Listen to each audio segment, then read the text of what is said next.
बिस्मिल्लाहिर्रहमानिर्रहीम अस्सलाम वालेकुम। Welcome two way of learning. Students, आज के लेक्चर के अंदर आप लोगों के साथ पाकिस्तान आर्मी के जो एएफएनएस के टेस्ट कंटिन्यू हैं, इनमें सबसे ज़्यादा और मोस्ट रिपीटेड जो एमसीक्यूज़ हैं जो पाकिस्तान के ओवरऑल ऑलमोस्ट सेंटर्स के अंदर बार बार रिपीट हो रहे हैं, वेरी वेरी इंपॉर्टेंट एमसीक्यूज़ आज के लेक्चर के अंदर आप लोगों के साथ डिस्कस करने वाले हैं। So let's started our today video. First of all आप लोगों ने वीडियो को लाइक कर देना है।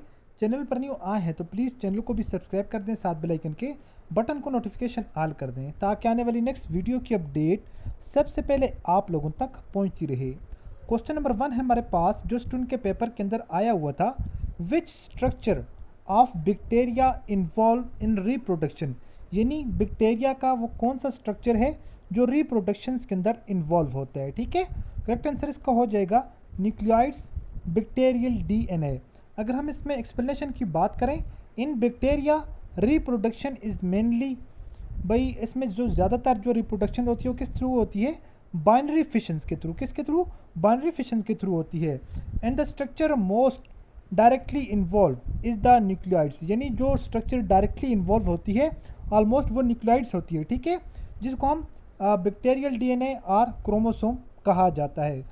अगर कोई स्टूडेंट हमसे टेस्ट की प्रिपरेशन करना चाह रहा हो, आप लोग हमारे दिए गए नंबर पर व्हाट्सएप पर हमसे रब्ता कर सकते हैं। अकॉर्डिंग टू पैटर्न आपको टेस्ट की तैयारी करवाएंगे इंशाल्लाह। 110% इस बात की श्योरिटी के साथ आपका टेस्ट अच्छे नंबरों के साथ क्लियर होगा। सो आप लोग हमारे दिए गए नंबर पर व्हाट्सएप पर हमसे रब्ता कर सकते हैं। इंतहाई मुनासिब फ़ी के साथ कंप्लीट सेशन की आपको टेस्ट की तैयारी करवाएंगे। अच्छा स्टूडेंट, जो वर्बल के एमसीक्यूज़ हम स्टूडेंट को प्रोवाइड कर रहे हैं, 100 जो एमसीक्यूज़ हैं, ऑलमोस्ट तकरीबन जितने भी हमारे स्टूडेंट का टेस्ट होता है वो सारे के सारे उसी में से रिपीट हो रहे हैं, बल्कि 2 to 3 ईयर हो चुके हैं, ऑलमोस्ट वही सारे के सारे वर्बल के एमसीक्यूज़ रिपीट हो रहे हैं। ठीक है, इसके अलावा जो नॉन वर्बल के इंशाल्लाह आपको कंसेप्ट प्रोवाइड करेंगे, आपके नॉन वर्बल के वहीं से आएंगे, और साथ साथ जो एकेडमिक आपको इंशाल्लाह ईच एंड एवरीथिंग के रिलेटेड हर हम PDF प्रोवाइड करेंगे। आपका एकेडमिक का पेपर भी उसी में से बनकर आएगा। नेक्स्ट हमारे पास स्टूडेंट जो क्वेश्चन है, द मोर के value tell us about the, ये जो हमारे पास के वैल्यू है ये असल में क्या होती है? ये हमारे पास जो के वैल्यू होती है असल में हमारे पास एसिड डिसोसिएशन कांस्टेंट की वैल्यू होती है ना। तो ये हमारे पास टेल अस अबाउट, ये हमें किस चीज़ के रिलेटेड बताती है कि हमें मोर एसिडिटी या मोर एसिड के बारे में हमें बताती है। अगर हमारे पास के की वैल्यू क्या होगी, लार्जर होगी, तो इसका मतलब क्या, हमारे पास जो H पॉजिटिव ज़्यादा से ज़्यादा H पॉजिटिव आयन प्रोड्यूस होंगे ना, तो हमारे पास किस तरह का एसिड होगा, स्ट्रॉन्ग एसिड होगा। अगर वहीं पर के की वैल्यू हमारे पास स्मॉल होगी, जो हमारे पास एसिड बनेगा वो हमारे पास वीकर एसिड होगा। क्यों? वहाँ पर कुछ ही मिकदार के अंदर थोड़े से जो हमारे पास H पॉजिटिव आयन प्रोड्यूस होंगे। ठीक है, सो इस वजह से अगर के की वैल्यू हमारे पास लार्जर होगी, इट मीन एसिड आयोनाइज मोर, ज़्यादा से ज़्यादा एसिड यहाँ पर क्या हुआ है, आयोनाइज हुए, और हमारे पास H पॉजिटिव आयन ज़्यादा प्रोड्यूस हुए। जब H पॉजिटिव आयन ज़्यादा प्रोड्यूस होंगे तो हमारे पास एसिड क्या होगा, स्ट्रॉन्ग होगा। और दूसरा उसी के अपोजिट है, अगर वहाँ पर स्मॉल होगा, के की वैल्यू स्मॉल होगी, आयनाइजेशन हमारे पास कम होगी, जो H पॉजिटिव आयन्स है वो कम प्रोड्यूस होंगे, हमारे पास जो एसिड बनेगा वो किस तरह का बनेगा, वीकर एसिड हमारे पास प्रोड्यूस होगा या बनेगा। नेक्स्ट हमारे पास क्वेश्चन है, which macromolecules in is found in our body is highly amount, यानी कि हमारी बॉडी के अंदर कौन सा मैक्रोमॉलिक्यूल हाईली अमाउंट के अंदर प्रोड्यूस होता है। उसका जो करेक्ट आंसर हो जाएगा वो हमारे पास है प्रोटीन। अगर हम एक्सप्लेनेशन के अंदर जाएं, protein makes up about 50 to 20% of body mass, यानी हमारी जो बॉडी मैस का कितना, 15 से 20% बनाता है। ठीक है, और ये बहुत ही इंपॉर्टेंट रोल जो है वो प्ले कर रहा होता है ना, playing role in the enzyme के अंदर, हार्मोन्स के अंदर, मसल्स के अंदर, एंड स्ट्रक्चरल सपोर्ट के अंदर, ये सारे के सारे क्या कर रहा होता है, अहम किरदार अदा कर रहा होता है प्रोटीन। नेक्स्ट अगर हम स्टूडेंट बात करें क्वेश्चन की, जो पेपर के अंदर क्वेश्चन आएगा वो था, the wavelength range of visible light is, जो विजिबल लाइट की वेवलेंथ रेंज है वो कितनी है, वो 400 से लेकर 700 नैनोमीटर तक है। ठीक है, अगर हम इसमें बात करें तो बास टाइम पेपर के अंदर जो क्वेश्चन आ जाते हैं ना, जो पूछा जाता है आप लोगों से, वो आप लोगों से ये पूछा जाता है कि जो लॉन्गेस्ट वेवलेंथ है वो कौन से कलर की है। ठीक है, जो विजिबल लाइट के अंदर ना, तो रेड की है। क्या है, अगर लॉन्गेस्ट वेवलेंथ की बात करें, the colour of visible light with the longest wavelength, longest wavelength visible light की रेड कलर है, जबकि shortest wavelength, the colour of visible light with the shortest wavelength violet, तो वो हमारे पास क्या हो जाएगी, वायलेट हो जाएगा। ओके, नेक्स्ट अगर हम स्टूडेंट क्वेश्चंस की बात करें, हमारे पास जो क्वेश्चन है, in xenon fluoride the number of lone pair on xenon atom, यानी जीनान फ्लोराइड के ऊपर जो लोन पेयर किसके ऊपर पूछोगे यहाँ पर, जो जीनान है, जीनान के जो हमारे पास मालिक्यूल है इसके ऊपर सॉरी ये जो एटम है इसके ऊपर कितने टोटल लोन पेयर हैं, ठीक है। अगर हम टोटल लोन पेयर की बात करें तो टोटल लोन पेयर यहाँ पर हमारे पास कितने हैं, 3 हैं, ठीक है। और हमारे पास जो यहाँ पर सबसे पहले अगर हम यहाँ पर ड्रा करते हैं ना जीनान एटम है, अब जीनान एटम के साथ क्या कितने फ्लोराइड एटम अटैच हैं, F2 है, एक एटम यहाँ पर अटैच है, एक एटम हमारे पास फ्लोराइड का यहाँ पर अटैच है, तो बाकी हमारे पास यहाँ पर कितने बचेंगे, 1 2 और 3, ठीक है। इन तीनों के साथ क्या एक लोन पेयर यहाँ पर है, एक लोन पेयर यहाँ पर है, एक लोन पेयर यहाँ पर है, तो टोटल कितने लोन पेयर, एक लोन पेयर, दूसरा लोन पेयर और ये तीसरा लोन पेयर, तो टोटल हमारे पास कितने लोन पेयर हो जाएंगे, 3 हमारे पास लोन पेयर हो जाएंगे। नेक्स्ट अगर हम स्टूडेंट क्वेश्चन की बात करें, प्रोस्टाग्लैंड आर रिलीज बाई, जो प्रोस्टाग्लैंड है ये कहाँ से रिलीज होते हैं, तो ये फैटी एसिड्स है, ठीक है, वेरी वेरी इंपॉर्टेंट है। ये जो आप लोगों का रिप्रोडक्शन का चैप्टर है ना, इसमें से आप लोगों के ऑलमोस्ट तकरीबन जितने भी हार्मोन्स हैं उनसे रिलेटेड एक एक दो दो एमसीक्यूज हर पेपर के अंदर ऑलमोस्ट तकरीबन आ रहे हैं, ठीक है। सो आप लोगों को ऑलरेडी मैंने ये अलग से भी शेयर किए हुए हैं और आप लोगों ने खुद भी इनको प्रिपेयर कर लेना है। उसके बाद नेक्स्ट हमारे पास क्वेश्चन है स्टूडेंट, जो स्टूडेंट के पेपर के अंदर आया हुआ था, which of the following is a secondary alcohol, ये जो ऑप्शन हैं इन ऑप्शन में कौन सा हमारे पास जो है वो सेकेंडरी अल्कोहल है, ठीक है। हमारे पास सबसे पहले देखते हैं फंक्शनल ग्रुप कौन सा है अल्कोहल का। अल्कोहल का हमारे पास फंक्शनल ग्रुप हमारे पास है OH, ठीक है, ये OH हमारे पास क्या है, अल्कोहल का फंक्शनल ग्रुप है। अब हमें कैसे आइडेंटिफिकेशन होगी, कोई जो है वो यहाँ पर कार्बन है, ठीक है, यहाँ पर हमारे पास कोई प्राइमरी है, सेकेंडरी है या टर्शरी है, कौन सा हमारे पास जो क्वेश्चन के अंदर पूछे हुए वो होगा। उसके आइडेंटिफिकेशन के लिए सिंपल इज दैट, हमने सबसे पहले देखना है OH ग्रुप देखना है। अगर OH ग्रुप एक कार्बन के साथ अटैच हो और फिर वो कार्बन किसी एक और कार्बन के साथ अटैच हो, ठीक है, फॉर एग्जाम्पल ये CH3 के साथ यहाँ पर अटैच है, यहाँ पर हमारे पास ये क्या मीथेन है, तो हमारे पास अगर एक ग्रुप के साथ यहाँ पर अटैच है तो हमारे पास क्या हो जाएगा, हमारे पास ये प्राइमरी अल्कोहल हो जाएगा, ठीक है। जिस तरह फॉर एग्जांपल ये देखें, ये यहाँ पर हमारे पास कितने कार्बन के साथ फर्दर अटैच है, एक कार्बन के साथ, यहाँ पर हमारे पास क्या हो जाएगा, प्राइमरी अल्कोहल हो जाएगा। अगर यहाँ पर सेकंड वाले के अंदर देखें, सेकंड वाला कितने कार्बन के साथ मजीद अटैच है, एक यहाँ पर है, एक यहाँ पर है, ठीक है। यहाँ पर ये वाला कार्बन इसके साथ OH के साथ अटैच है, फिर ये फर्दर 2 कार्बन के साथ अटैच है, एक कार्बन ये है, एक कार्बन ये है, ठीक है। मतलब कि हमारे यहाँ पर हमारे पास क्या हो चुका है, ये सेकेंडरी अल्कोहल हो चुका है, ठीक है। फर्स्ट हमारे पास प्राइमरी था, ये वाला हमारे पास सेकेंडरी हो चुका है। अब हम देखते हैं टर्शरी कौन सा होगा, टर्शरी में जिसमें क्या हो, हमारे पास सबसे पहले OH ग्रुप हो, OH ग्रुप एक कार्बन के साथ अटैच हो, ये कार्बन फर्दर 3 कार्बन के साथ, कितने के साथ, अगर 3 कार्बन के साथ अटैच है तो यहाँ पर हमारे पास ये क्या हो जाएगा, टर्शरी अल्कोहल हो जाएगा। आई होप कि आप लोगों को बात की समझ आ चुकी होगी। यहाँ पर मैंने एक्सप्लेनेशन भी लिखी हुई है, देख लीजिएगा, वेरी इंपॉर्टेंट है। OH group attach to a carbon which is bonded to one other carbon, मतलब एक और कार्बन के साथ अटैच हो, उसको हम क्या कहेंगे, प्राइमरी अल्कोहल कहेंगे। इसकी एग्जांपल हमारे पास इथानॉल, यहाँ पर हमारे पास देखें, यहाँ पर हमारे पास ये CH है, अल्कोहल का फंक्शनल ग्रुप है, ये कार्बन के साथ अटैच है, और ये वाला फर्दर फिर एक और कार्बन के साथ अटैच है, मतलब कि ये प्राइमरी हो गया। अब यहाँ पर ये यहाँ पर ये OH ग्रुप ये CH के साथ अटैच है, फर्दर 2 कार्बन के साथ, एक ये कार्बन दोनों के साथ अटैच हुई, सो ये हमारे पास क्या हो जाएगा, आइसोप्रोपेनल, यहाँ पर हमारे पास सेकेंडरी अल्कोहल हो जाएगा। होपफुली कि आपको क्वेश्चन की समझ आ चुकी होगी। पेपर के अंदर आया हुआ था, the element with symbol silicon SI is classified as, तो इसको हम किस चीज़ के अंदर क्लासिफाइड करेंगे, क्या ये मेटल है, नॉन मेटल है, मेटालाइड है, नोबल गैस है, तो ये इनमें क्या चीज़ है, ठीक है। पेपर के अंदर ये पूछा हुआ था, इनमें से तीनों में से ये क्या है। इनके आइडेंटिफिकेशन के लिए मैं आपको थोड़ा सा मेथड बता देता हूँ। यहाँ पर इसका करेक्ट आंसर हो जाएगा मेथालाइड, ठीक है, मेटालाइड हो जाएगा। यहाँ पर थोड़ी सी आइडेंटिफिकेशन को आप लोग यहाँ पर पहचान लें। सबसे पहले मेटल की बात करते हैं। Left and centre of the periodic table, जो पीरियोडिक टेबल की लेफ्ट और सेंटर वाली साइड है ना, जिसमें सोडियम है, एल्युमिनियम है, आयरन एक्सेट्रा, ये सारे के सारे एलिमेंट्स हैं, ये हमारे पास क्या हो जाएंगे, मेटल हो जाएंगे। मैं भी आपको पीरियोडिक टेबल के ऊपर लेके जाता हूँ ना, वहाँ पर आपको बताता हूँ, डिस्कस करता हूँ। नॉन मेटल हमारे पास जो राइट साइड पे है, ऑक्सीजन है, नाइट्रोजन है, उसके साथ साथ हमारे पास यहाँ पर क्लोरीन है, यहाँ पर हमारे पास सल्फर है, ठीक है। यहाँ पर ये सारे के सारे हमारे पास क्या है, नॉन मेटल्स हैं।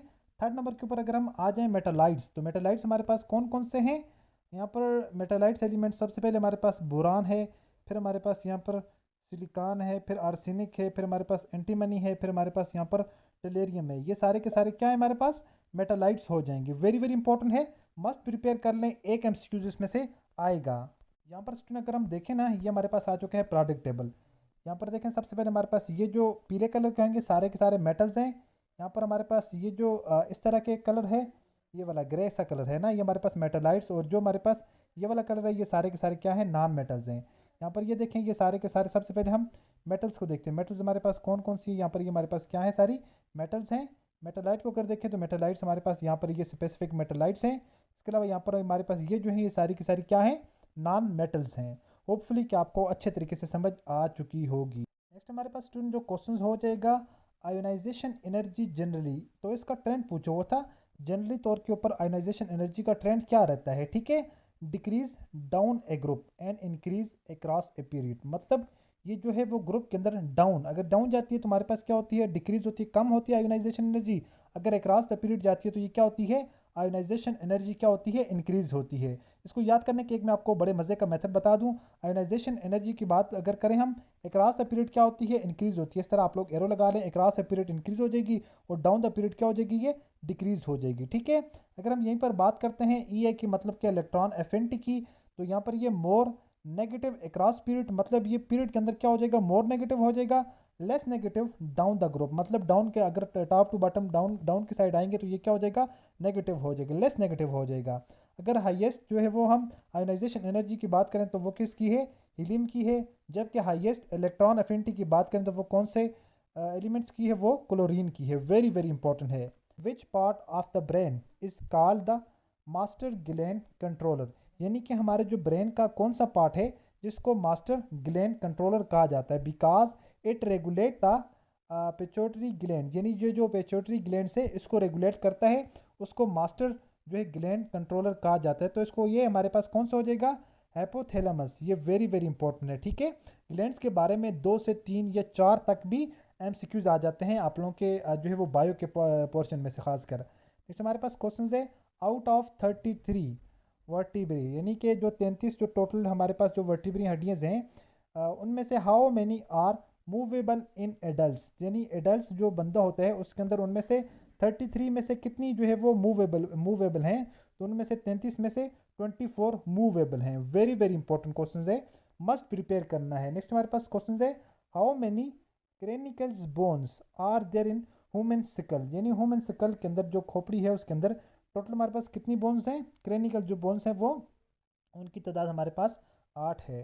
नेक्स्ट हमारे पास स्टूडेंट क्वेश्चन है, the chemistry of earth rocks and mineral, यानी ये जो केमिस्ट्री का पहला चैप्टर है ना जिसमें केमिस्ट्री की सारी ब्रांचेस लिखी होती हैं, उसमें से क्वेश्चन आएगा वो था, मतलब कि हमारे पास केमिस्ट्री की वो ब्रांच जिसके अंदर हम अर्थ की स्टडी करते हैं, रॉक्स के बारे में स्टडी करते हैं और सारे के सारे जो ज़मीन से मिनरल्स निकलते हैं उनके बारे में स्टडी करते हैं, उसको क्या कहा जाता है, उसको जियो केमिस्ट्री कहेंगे, ठीक है। वेरी वेरी इंपॉर्टेंट है। इसके अलावा भी बाकी जितनी केमिस्ट्री की ब्रांचेस हैं ना, एक मरतबा आप लोगों ने उनसे थ्रू आउट होकर चले जाने, मतलब आपके माइंड के अंदर आइडिया हो जाए। अगर हम किसी चीज़ की स्टडी करते हैं तो फिर उसके बारे में उस स्टडी को क्या कहेंगे, ठीक है, कौन सी केमिस्ट्री कहेंगे। तो उसमें फिजिकल केमिस्ट्री है, खासकर जो है वो एनालिटिक्स है, एनालिटिकली जो केमिस्ट्री है उसके बारे में, ऑर्गेनिक इनऑर्गेनिक का पता होना चाहिए आपको, ठीक है, फिजिकल केमिस्ट्री का पता होना चाहिए। तो ये जो मेन ब्रांचेस हैं 6 7 8, वैसे तो आई थिंक 15 के 16 हैं, आप लोगों ने सबको एक मरतबा अच्छे से देख लेना है। नेक्स्ट जो हमारे पास क्वेश्चन है, the transfer of pollen grain from another to stigma is called, यानी कि जो पोलन ग्रेन की ट्रांसफ़र होती है स्टिग्मा पर दूसरी जगह से, दूसरे ग्रेन से स्टिग्मा के ऊपर, उसको क्या कहा जाता है, उसको पोलिनेशंस कहा जाता है, ठीक है। नेक्स्ट हमारे पास स्टूडेंट क्वेश्चन है, the union of sperm nucleus with egg nucleus, यानी जो स्पर्म का जो न्यूक्लियस है अगर उसको इकट्ठा करते हैं एक न्यूक्लियस के साथ तो हमारे पास क्या चीज़ बनती है, जाइगोट हमारे पास वो बनाता है। नेक्स्ट हमारे पास क्वेश्चन है स्टूडेंट्स, बॉडी ट्रेवल 120 किलोमीटर, एक जो बॉडी है वो कितने ट्रेवल करती है, 120 kilometre in 2 hour and 240 kilometre in next 3 hour, its average speed is, तो उसकी एवरेज स्पीड क्या हो जाएगी।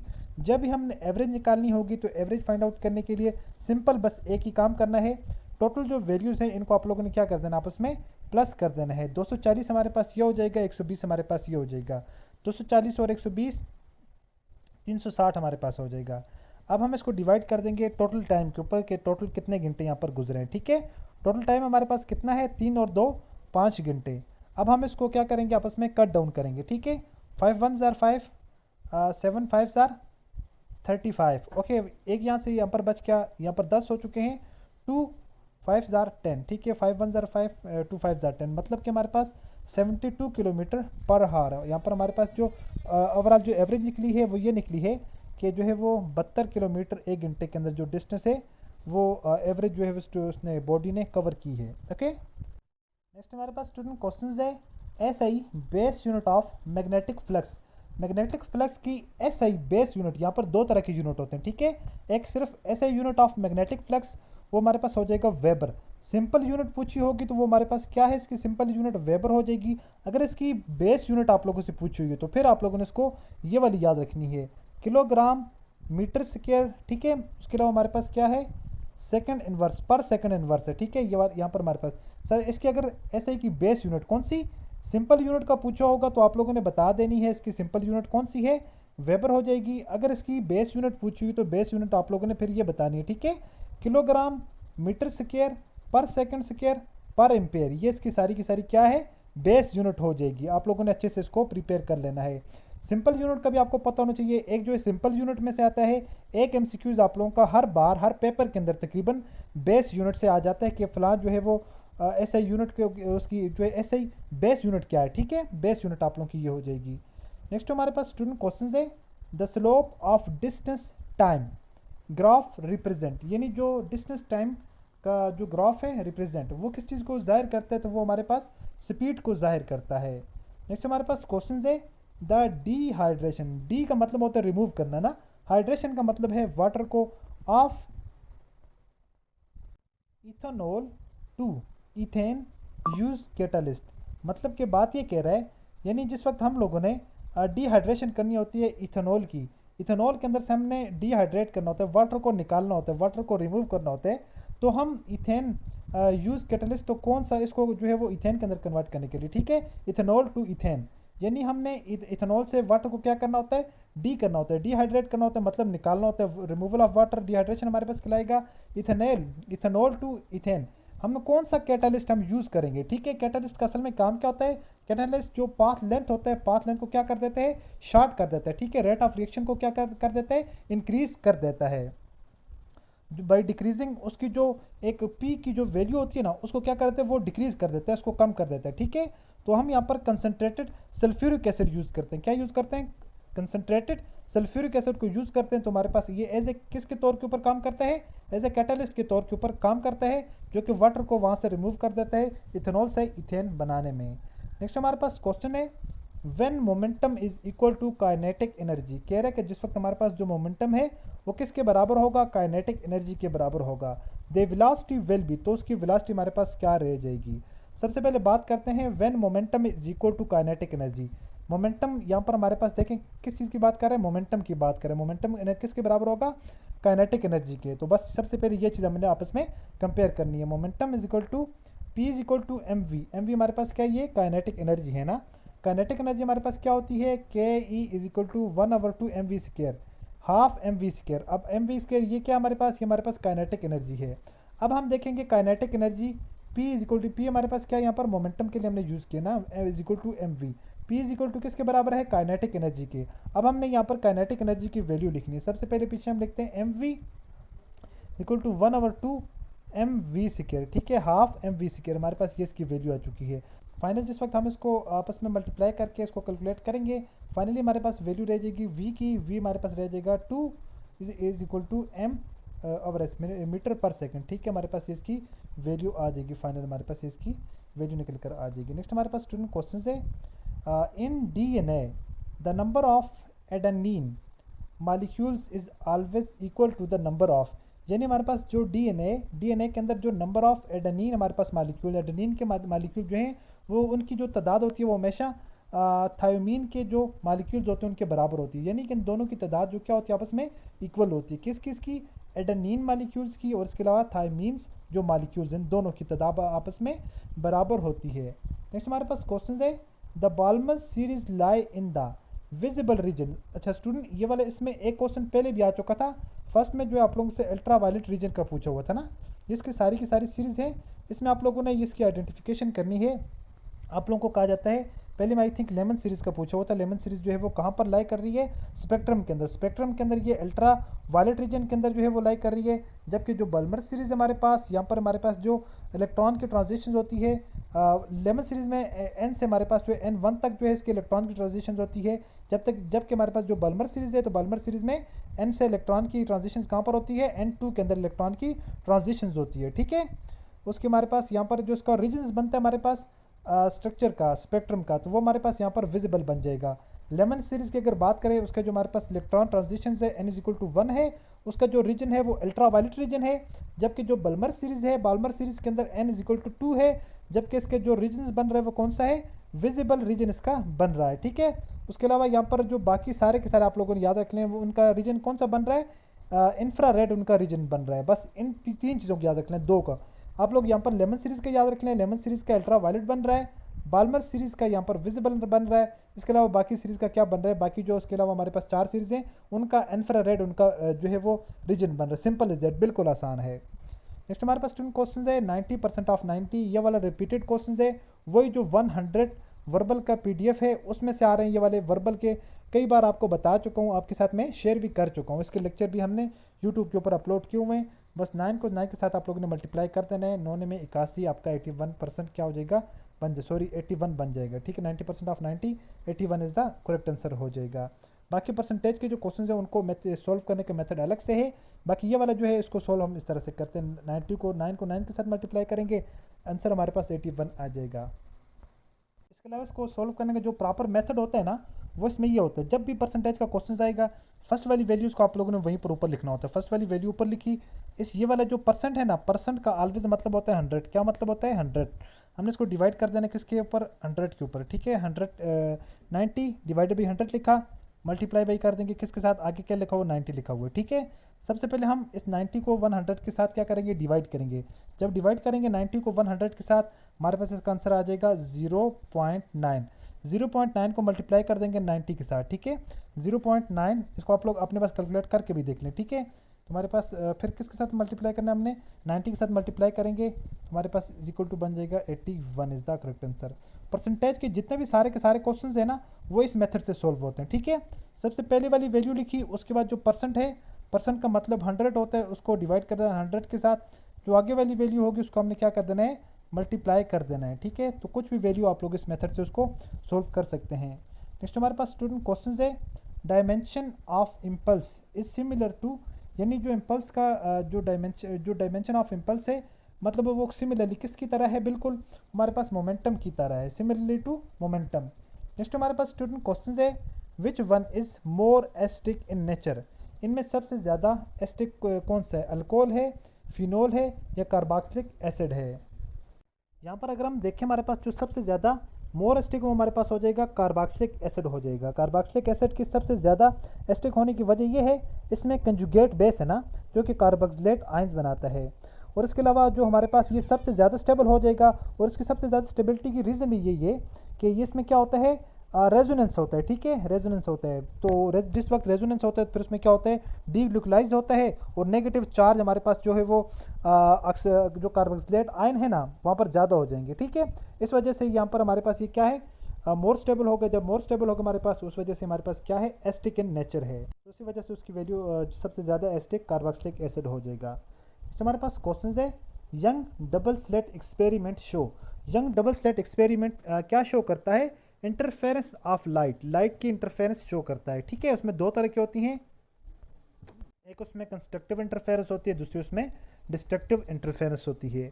नेक्स्ट हमारे पास स्टूडेंट के पेपर के अंदर क्वेश्चन आया हुआ था, an angle between 0 degree and 90 degree, 0 degree और 90 डिग्री के अंदर हमारे पास जो एंगल है वो क्या हो जाएगा, एन एक्यूट एंगल कहा जाता है। ठीक है, यहाँ पर सॉरी लिखने में देख नहीं सका मैं, an angle between 0 and 90 degree is non acute. ठीक है, ACUTE। ठीक है, एक्यूट, ACUTE एक्यूट, जिसको कहा जाता है शदीद ना, तो यहाँ पर हमारे पास क्या कहलाएगा, एक्यूट एंगल कहलाएगा। नेक्स्ट हमारे पास स्टूडेंट जो क्वेश्चन है, the number of different gametes form A genotypes AABB, तो टोटल नंबर ऑफ हमारे पास डिफरेंट गेमीट्स कितने हैं, यहाँ पर हमारे पास 4 हो जाएंगे। ओके, नेक्स्ट हमारे पास स्टूडेंट क्वेश्चन है, pacification is a chemical reaction that occur between, हमारे पास जो एस्टरीफिकेशन का प्रोसेस है, हमारे पास ये केमिकल रिएक्शंस है ना, जो कि किस वक्त अकर होता है, या हमारे पास ज़ाहिर होता है जिस वक्त अल्कोहल प्लस कार्बोक्सिलिक एसिड के आपस में क्या होती है, रिएक्शन होता है।